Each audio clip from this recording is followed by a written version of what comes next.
You're listening to an Airwave Media Podcast.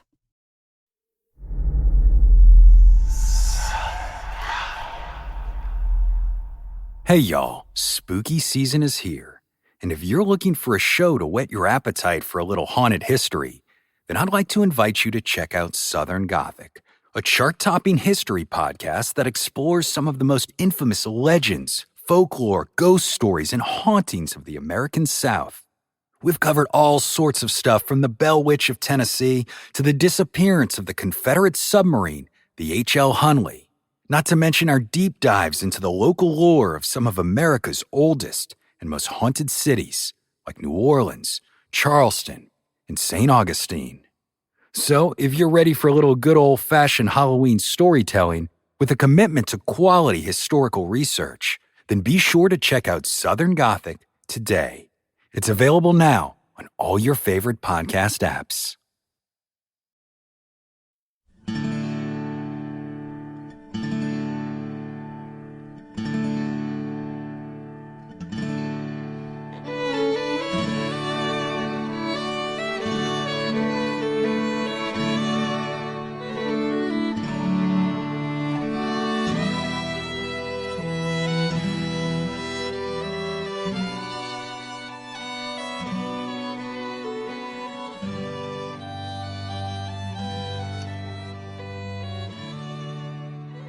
Hey everyone, welcome to the 435th episode of our Civil War podcast.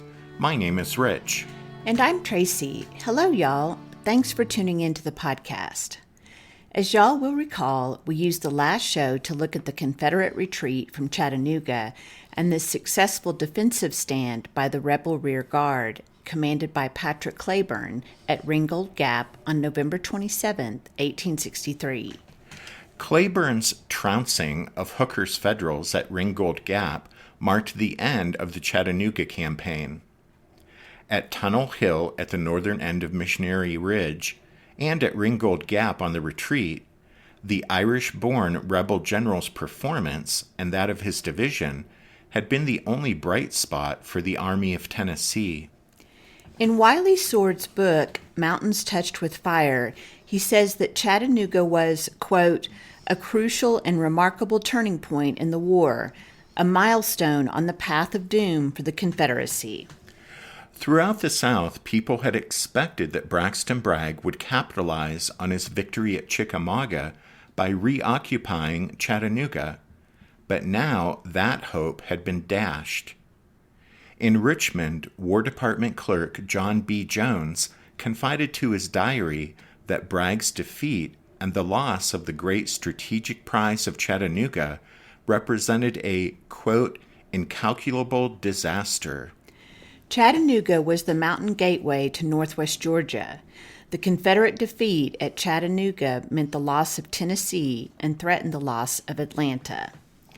Had Ulysses S. Grant's attempt to end the deadlock at Chattanooga failed, the onset of winter would have postponed any further federal effort to break out until the following spring.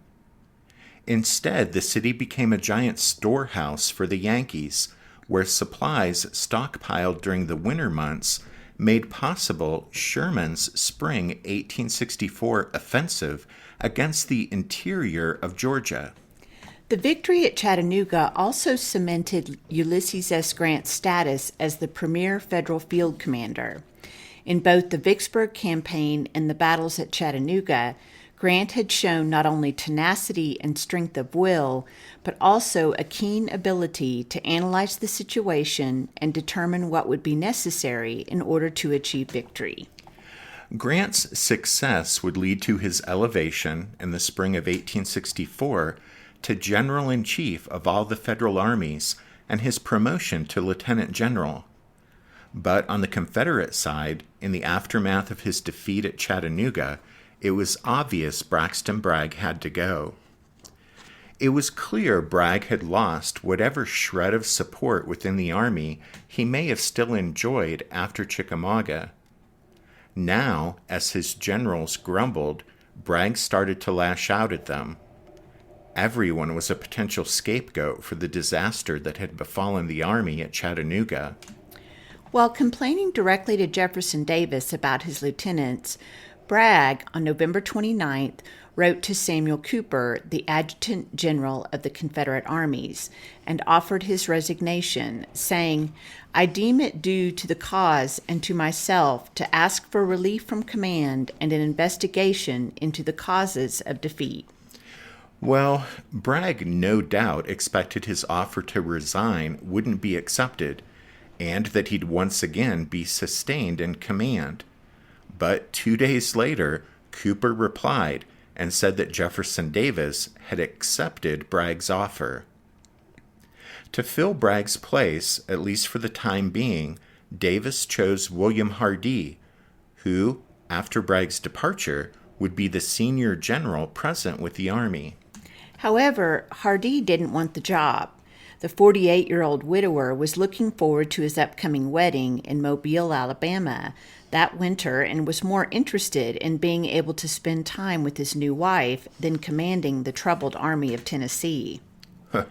As he and others had done before, Hardee now urged Jefferson Davis instead to give command of the Army to Joseph E. Johnston. As you guys will no doubt recall, Jefferson Davis and Joe Johnston had a, strained relationship, and Johnston had already, earlier in the year, managed to sidestep being placed in command of the Army of Tennessee. But now, with Bragg out and Hardee not wanting the job, Johnston couldn't ignore the call of duty, and at the end of December, he'll be appointed to the top command spot.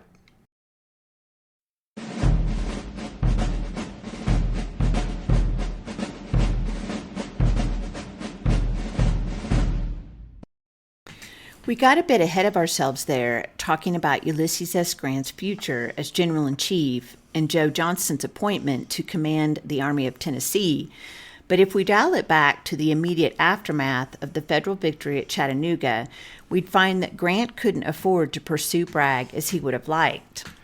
Instead, he had to bear in mind Lincoln and Halleck's constant admonitions to relieve Burnside up at Knoxville.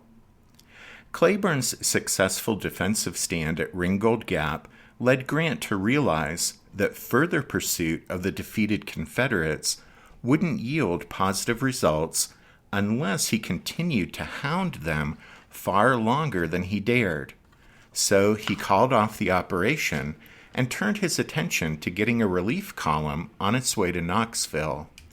With regard to breaking off his pursuit of Bragg, Grant would report, quote, "Had it not been for the imperative necessity of relieving Burnside, I would have pursued the broken and demoralized retreating enemy." But what was it about Knoxville and East Tennessee that made what was happening there so important Grant had to break off his pursuit of Bragg to attend to it? Well, ever since the start of the Civil War, federal authorities in Washington had felt an urgent need to send troops to East Tennessee. They were motivated both by political and military concerns, since the mountainous eastern portion of the volunteer state was, for the most part, populated by people who remained loyal to the Union. In February 1861, when Tennesseans voted on a proposition to hold a secession convention, the state's central and western regions were moderately supportive of the convention, but the measure ended up failing due to the votes of the small farmers of East Tennessee, who came out 5-1 against it. You see, western Tennessee had excellent soil for cotton production, and central or middle Tennessee had abundant acreage suitable for cotton, corn, and livestock. So slave ownership in those two regions was high compared to East Tennessee. In the rocky, mountainous eastern portion of the state, small farms were the rule, and there was little need for slaves. The residents of East Tennessee resented that political and economic power in the state rested almost exclusively in the hands of the so-called aristocracy, that is, the men who owned large numbers of slaves in western and middle Tennessee. Although Tennessee's first flirtation with secession had failed, by June 1861, support for disunion in the western and middle parts of the volunteer state had reached the point that Tennessee finally sided with the Confederacy, despite the fact that vast majority of East Tennesseans still opposed secession. For the first 2 years of the war, the Unionists in East Tennessee suffered under severe repression, brought on by what was a civil war within the Civil War. In fact, one local Confederate put it just that way in a November 1861 letter to Jefferson Davis. "Civil war has broken out in East Tennessee," he wrote, adding, "Union supporters look confidently for the reestablishment of the federal authority in the South with as much confidence as the Jews look for the coming of the Messiah." To the Unionists in East Tennessee, the Confederates were an occupying army that confiscated crops and livestock, conscripted men for military service, and imprisoned people for voicing pro-Union sentiment. In response, many Unionists fled or were driven from the state. Others turned to secret meetings and sabotage.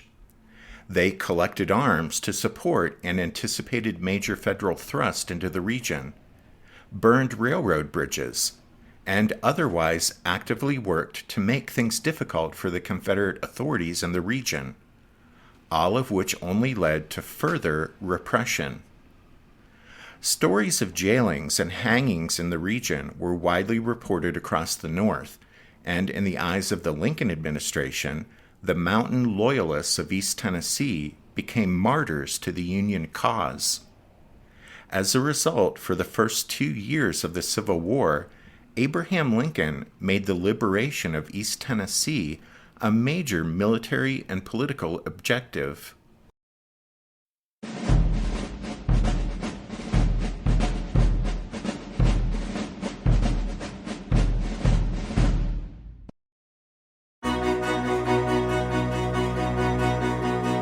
History never says goodbye. It just says, see you later. Edward Galeano was right when he said that. Events keep happening over and over again in some form.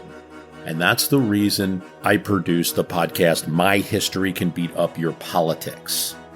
What is it? We take stories of history and apply them to the events of today to help you, perhaps, understand them better. We are also part of Airwave Media Network. I've been doing the program since 2006. That's a long time, and the show has a long name. My History Can Beat Up Your Politics.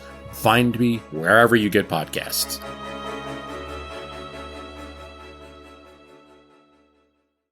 Did archaeologists discover Noah's Ark? Is the rapture coming as soon as the Euphrates River dries up? Does the Bible condemn abortion? Don't you wish you had a trustworthy academic resource to help make sense of all of this?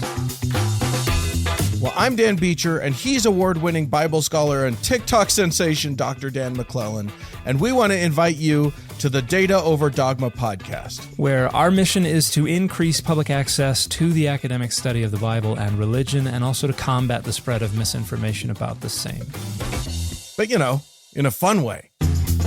Every week we tackle fascinating topics, we go back to source materials in their original languages, and we interview top scholars in the field. So whether you're a devout believer, or you're just interested in a clear-eyed, deeply informed look at one of the most influential books of all time, we think you're going to love the Data Over Dogma podcast. Wherever you subscribe to awesome shows.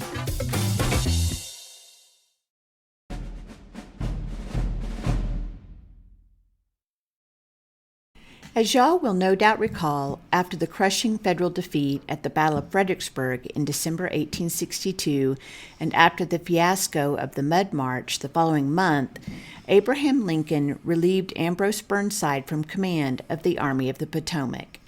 However, Lincoln was impressed with the fact Burnside took full responsibility for the debacle at Fredericksburg.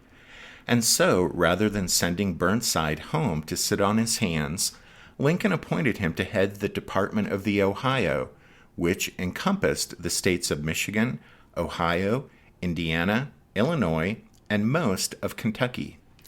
Burnside took up his new duties in mid-March 1863 and spent the next several months securing the key border state of Kentucky from Confederate guerrillas, cracking down on seditious civilians who resided north of the Ohio River, and putting together a field force for the long-awaited invasion of East Tennessee. Burnside's field command totaled about 31,000 men and was organized into 2 corps. 3 infantry divisions comprising his old command, the 9th Corps, plus 2 divisions of the 23rd Corps, and a cavalry corps of 2 divisions. At the end of May 1863, Burnside prepared to cross his army over the Cumberland River into East Tennessee to guard the left flank of William Rosecrans' Army of the Cumberland, when Old Rosie finally started the maneuvering that would turn into the Tullahoma campaign and take him to the gates of Chattanooga. However, before Burnside started his movement, General-in-Chief Henry Halleck directed him to send 8,000 of his men to Mississippi to aid Ulysses S. Grant's effort to capture Vicksburg. In response to those orders, Burnside sent Grant 2 divisions of the 9th Corps, totaling about 8,600 men. With most of his 9th Corps veterans gone, Burnside was hard-pressed to field enough troops to defend Kentucky, let alone mount a serious incursion into East Tennessee. In late July, with Rosecrans' Tullahoma campaign having successfully wrested control of Middle Tennessee from the Confederates, Halleck's badgering of Burnside to launch his invasion of East Tennessee reached a crescendo, even though most of the 9th Corps was still with Grant out in Mississippi. Burnside responded that he thought he could scrape together a force for the expedition, but that it would weaken the defense of the Bluegrass State and make his line of communication and supply down to East Tennessee vulnerable. However, Halleck was unmoved by Burnside's arguments and made it clear he was expected to make an immediate advance to Knoxville. On August 16th, Burnside set out. His force consisted primarily of the 23rd Corps, since the missing 9th Corps troops wouldn't return until October. The Federals advanced toward the Tennessee River in 5 columns, spread over a distance of 100 miles. The columns marched over awful, rugged mountain roads, and Burnside didn't have enough wagons to carry sufficient food or forage over a picked-over landscape destitute of resources. So the soldiers were put on half rations immediately after the advance commenced. The columns came together as they neared the Tennessee River at Kingston on September 2nd. The day before, Federal cavalry had occupied Knoxville with scarcely a shot being fired. Burnside intended to use Knoxville as a base of operations from which his force would control East Tennessee, but his resolve was soon shaken by reports that reinforcements from Robert E. Lee's Army of Northern Virginia had boarded trains bound for points unknown. As you guys know, the reports, of course, were true, but those troops from the Army of Northern Virginia weren't headed for East Tennessee to kick Burnside out of Knoxville. No, they were Longstreet and his men going to reinforce Braxton Bragg, and most of them arrived just in time to take part in the Battle of Chickamauga. As Burnside fretted about whether he'd be able to hold on to Knoxville and protect his precarious 200-mile-long supply line back to Kentucky with only 20,000 men, he started to receive messages from Halleck in Washington saying that the Confederate troops from Virginia were actually headed to reinforce Bragg's army down outside Chattanooga. In light of this news, Halleck instructed Burnside to send as many men as he could spare to Rosecrans before Bragg attacked him. Burnside dutifully dispatched 2 divisions of infantry and some cavalry, representing about half his combat strength. However, those troops were blocked from reaching Chattanooga by the enemy, and so ultimately Rosecrans was on his own at the Battle of Chickamauga.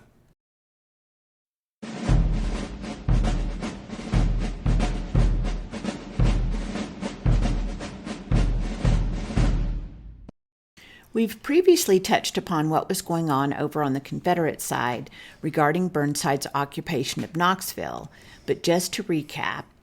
Well, after his victory at Chickamauga in September, rather than attempt to carry the Federal position at Chattanooga by storm, Braxton Bragg decided to settle into a sort of quasi-siege of the place, in the hopes of starving the Yankees into either surrendering or retreating.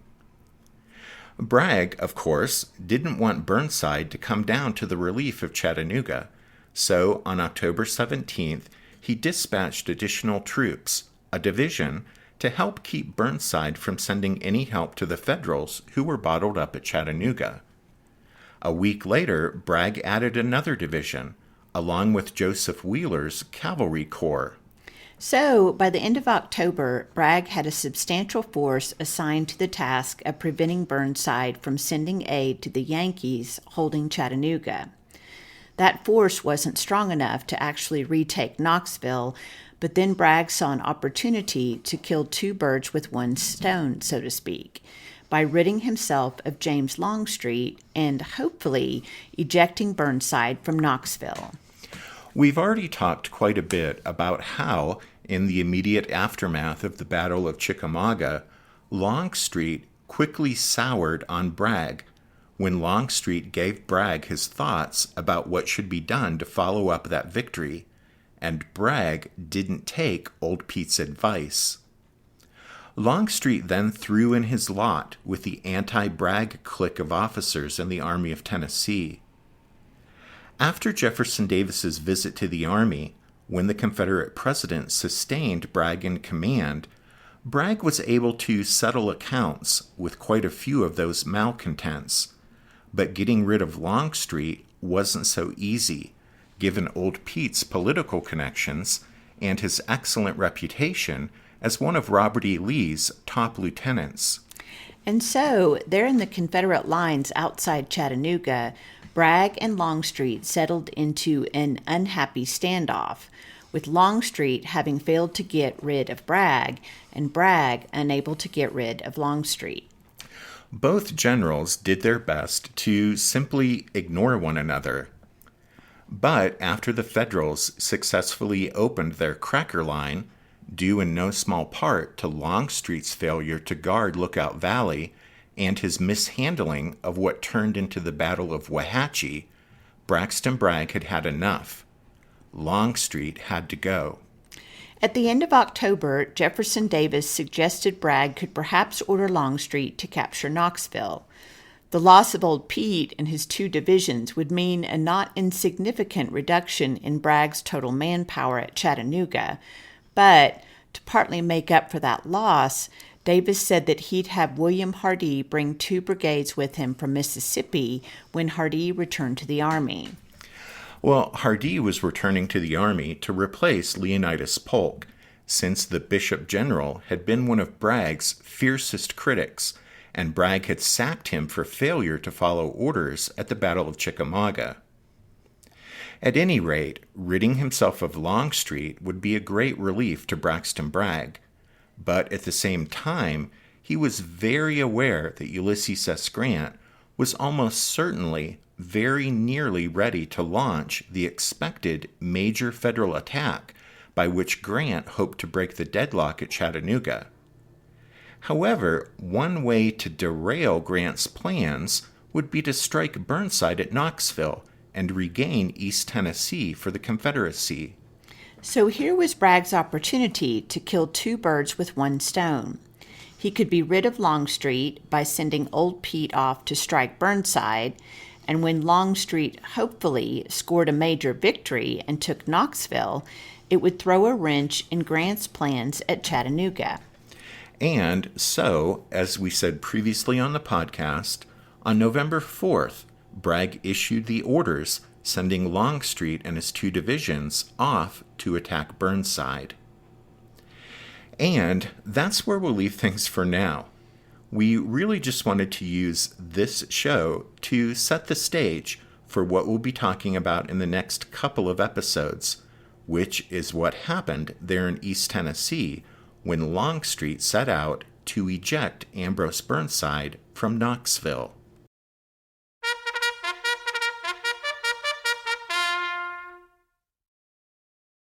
That means it's time for this episode's book recommendation. And our recommendation this time is Longstreet, the Confederate General Who Defied the South by Elizabeth Barron.